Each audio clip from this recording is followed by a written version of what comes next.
Hey guys, welcome to the first installation of Cooking with Butter, Volume 1, so to speak. I'm here with Joshua Gill. Say hi, Josh. What's up?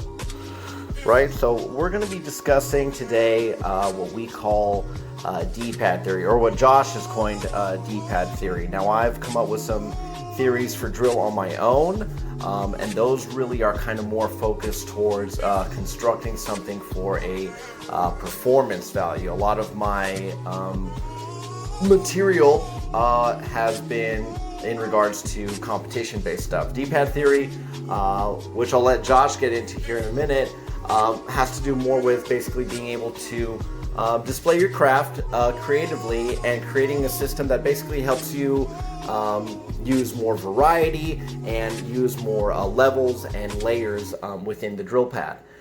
So I'll let Josh take it from here, but we can get into basically describing what exactly we're talking about. Hey there, guys. So, you know how in fighting games there are inputs on a controller. You press the button, it does a thing, has a function. So, when you press multiple buttons together, it creates combos, which can have an elevated effect compared to just pressing one button. And Right, so we got different directions going on here. You could take this guy and scoop it in a different direction. I'm not sure if I did that right. Yeah, there we go. And then let's say I could do one of these swoopy things and then press a button over here, and then the more things I layer, or the longer sections that I can layer, I can create more of a varied effect. I think to the general eye, if someone's doing a spin on their right side, they might be doing some intricate things with their hands there, but to a normal onlooker, that doesn't seem varied. But if the spin is on one side of my body and then on the other side of my body, or it's just a little bit higher or just a little bit lower, that's actually visually going to create something that's very different. So even though it's not variety of, let's say, changing a button, but like a directional button, like a swoop of the D-pad, kind of is the same concept in regards to creating a combo for your performance. That's a great caveat into basically when we're talking about creating combos. Like some of these here have directional up and things like that, and let's say a maneuver here would be an individual maneuver, and then we also have times where we stack the same move, where it's let's say a half K aerial, with another half K aerial immediately afterwards, and then these create this beautiful combo breaker that allows you to create a really nice varied and different effect. So we have this actually awesome clip of Josh here on this beautiful graffiti wall. Now, just for, I guess for reference, I wanted to put these lines up, so we can kind of see where the weapon is traveling and kind of which areas kind of have some guide points. Now, what I think is great about having Josh kind of go over this with you guys is that Josh's flow is actually a little bit different in the way that he's able to use a kind of lower spin point than most people would use kind of in this general vicinity. So he's able to actually jump between these two layers. Even though it's minute, it still creates a really varied and different effect. And we'll see here. I'm going to create some red marks as well. Ore covering a lot of ground from one side of the wall to the other. All right. So I'm going to kind of, as we go through this, kind of try to take it off. You're moving real fast, buddy. I'm going to try to put you in slow-mo here and see if I can kind of catch you. All right, so I got a tick mark down here. We're going back to the center over here. Back to the low side. On your opposite side. Back to the low side. center, on the opposite side. Vertical now. You know, so you see how different this is actually going, even though it's a flow segment that's carrying from one pad, one side of the pad to the other. So much space is being used in so many different, in a very three-dimensional manner. I think it's really, really cool to use this video as an example to be able to do that. You know, and then he's doing this shoulder thing over here. You know, just kind of use of quadrants in general is a great way to kind of think about being able to do that. High aerial all the way up here, you know, back to the over the heads. So you can, you know, when you start drawing over it, you see how much use of space in a three-dimensional area is being used by the different types of maneuver and things that he's doing in this segment. And it will always be lingering in the judge's mind that you've already been in that area, in that zone. Right. So, pretty cool way to look at kind of how that's dissected.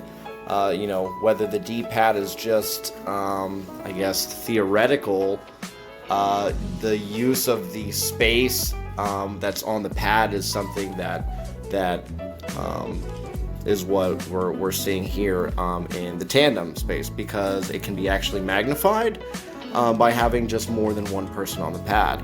So before this video kicks off, just kind of wanted to make some markers on this video just for points of reference. We have the camera kind of centered on here, and then we have these two lines here. And then we'll just put a nice circle here at the base of Teddy Roosevelt. And then we'll let this sucker run. All right. First position in the pad right here.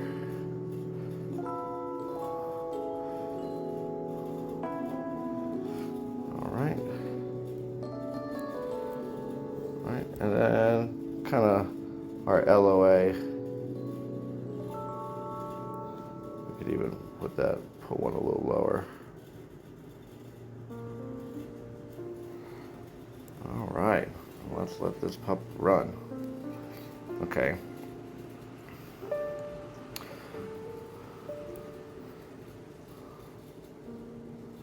So we can get some more geometry going here. All right. If you notice, I've pretty much created a picture before the routines even started, and it will be a virtual diagram to the use of space within the perspective that we've given the viewer.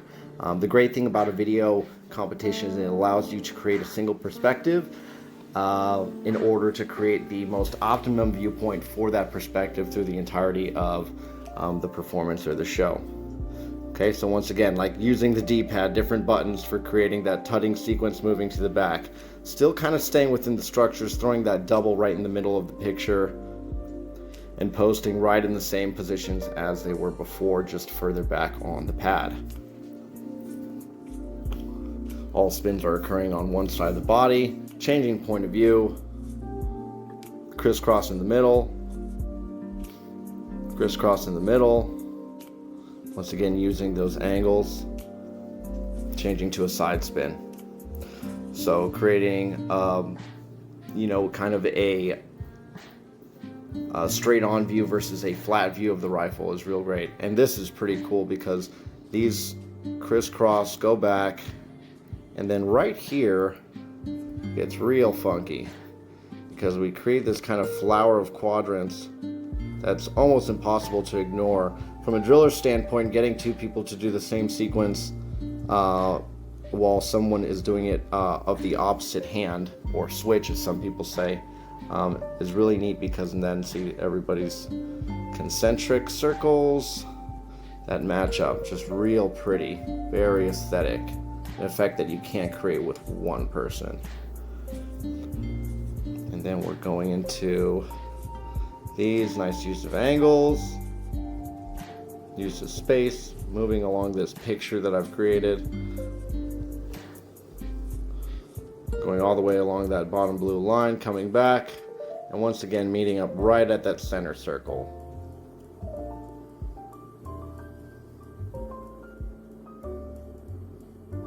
Exchanges are just a little bit off.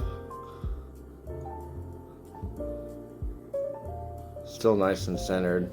Hitting those diagonals as well. These throws right in the inside of those lines.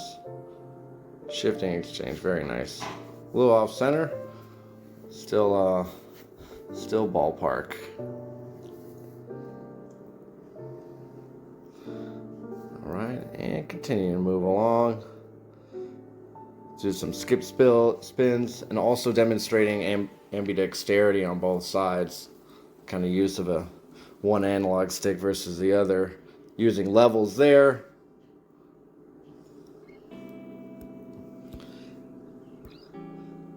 There we go. I wanted to see that one more time. Even when I put this in super fast motion, you can see something is happening. There's a lot of single spins and stuff where you can, but a lot of these formations, even when I put it in fast forward, you can see this huge general effect that's going on and use of space in a 3D manner. Alright, so let's back to these over the heads, right at the pillar lines there. And good to go. And back on the exit, using the diagonals here. There we go. All the way to the end of the blue line. Back. And then back down those red dots. All right. So we've showed you guys both the D-pad theory with use of individual solo drill, as well as tandem exhibition drill. So thank you guys so much for watching. I hope you enjoyed this installment of Cooking with Butter with Andres Ryan and Joshua Gill. We hope you learned a little something from this. Josh, you have final notes from the chef? Really, all I have to say is keep mixing it up, high, mid, and low. You just got to keep mixing them up. Go to the right side, the left side, OTH, do some Z-plane. You just have to keep changing it up. If you do single spins on the right side, do one different move, and then go right back to single spins.